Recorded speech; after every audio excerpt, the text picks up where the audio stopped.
जितने भी लोग हमारी इस नामांकन रैली में पधारे उन सभी को एक बार मेरी ओर से धन्यवाद, आभार, जोहार करना चाहता हूं साथियों। वैसे बोलने को कुछ रहा नहीं है क्योंकि पूर्व वक्ताओं ने बहुत सारी चीजें बोल दी है, पर साथ ही वो कहते हैं कि गर्मी के दिनों में बहुत सारे लोगों को गन्ना रस पीने की बहुत आदत होती है, तो रस तो पूरी तरीके से निकाल दिया है, गन्ने में रहा कुछ नहीं है, पर मैं थोड़ा सा उसके अंदर काला नमक और नींबू मिलाने आया हूं मेरे भाई। तो बातें ज्यादा नहीं कह करके मुख्य मुद्दे पे आना चाहूंगा।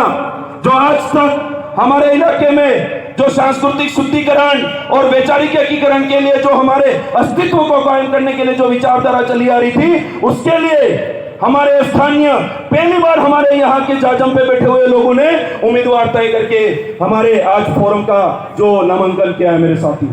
ये बात ये इसलिए कहना चाहता हूँ क्योंकि पूर्व में एक व्यक्ति जो हमारे इलाके के अंदर है, मैंने सवाल पूछा उनसे, मीडिया के माध्यम से सवाल पूछा कि वो व्यक्ति मेरे गांव का बताया जा रहा है। ऐसा आप अगर मुझे जिम्मेदार मानते हैं और सलूमर विधानसभा के और आसपास विधानसभाओं के जितने भी विधायक प्रत्याशी रहे और विधायक रहे, उनको अगर जिम्मेदार व्यक्ति मानते हो तो मैं भी एक जिम्मेदार व्यक्ति होने के नाते मैंने उनसे भाजपा उम्मीदवार व्यक्ति से मैंने पूछा था कि नठारा पाल के अंदर कौन से फले के निवासी हो, एक बार आप बताओ तो सही। पर आज तक मेरे को जवाब नहीं दिया उन्होंने। अगर ऐसे व्यक्ति को, जिम्मेदार व्यक्ति को अगर जवाब नहीं दे सकता है तो अभी वोट मांगने के लिए हमारे इलाके के अंदर आएंगे, जीतने के बाद हमारे लोगों को कब जवाब देने आएंगे वो लोग? जब उनका सही ढंग से परिचय नहीं बता सकते हैं, उनका जो निवास स्थान नहीं बता सकते हैं, तो हम लोग उनको वोट देकर के क्या करेंगे मेरे भाई?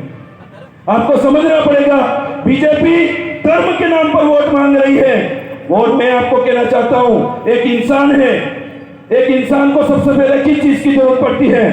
ऑक्सीजन की जरूरत पड़ती है, और उस ऑक्सीजन को बचाने के लिए जो जंगल की रक्षा करने वाली है वो है भारत आदिवासी पार्टी। उसके लिए आपको समर्थन में खड़ा होना है, ये बात कहना चाहता हूं मेरे भाई। अगर एक व्यक्ति को ऑक्सीजन के बाद में जल की और कपड़े पैसे की अगर जरूरत पड़ती है तो उसकी रक्षा के लिए सबसे आगे आने वाली पार्टी है वो है भारत आदिवासी पार्टी। इसलिए आपके साथ, आपको उसके साथ में खड़े रहने की जरूरत है मेरे भाई। ज्यादा नहीं कह करके एक ही बात कहना चाहूंगा, जितने भी साथी बैठे हुए हैं, कुछ एक साथी पहले बता रहे थे कि भीड़ नहीं थी। भीड़ तो क्या हुआ कि एक तरफ भूचाल आया था, आधे तो उधर ही है, आए नहीं है, और हम बच कुछ करके कुछ एक आ गए इधर। इसलिए दूसरे तीसरे दिन अगर होता तो यहाँ डोंगरपुर वाले भी थोड़ा सोचते कि उदयपुर वाले भी किसी से कम नहीं है, ये लग जाता उनको, ये कहना चाहता हूं। और ज्यादा नहीं, हमें भीड़ नहीं चाहिए। एक हमारे वक्ता कहते हैं भीड़ नहीं चाहिए हमें, हमारे विधानसभा और लोकसभा में, अभी जो लोकसभा चुनाव है उसके अंदर भिड़ने वाले चाहिए। तो कमल कांग्रेस के लोग आएंगे, उनको सही तरीके से सवाल पूछ करके उनसे जवाब मांगने का काम करेंगे कि आज 75 साल हो गए आप लोगों ने किस किस तरीके से काम किया है, कितना अत्याचार किया है, उसका जवाब देने का समय आ गया है। वो दिन है आपके लिए 26 तारीख को।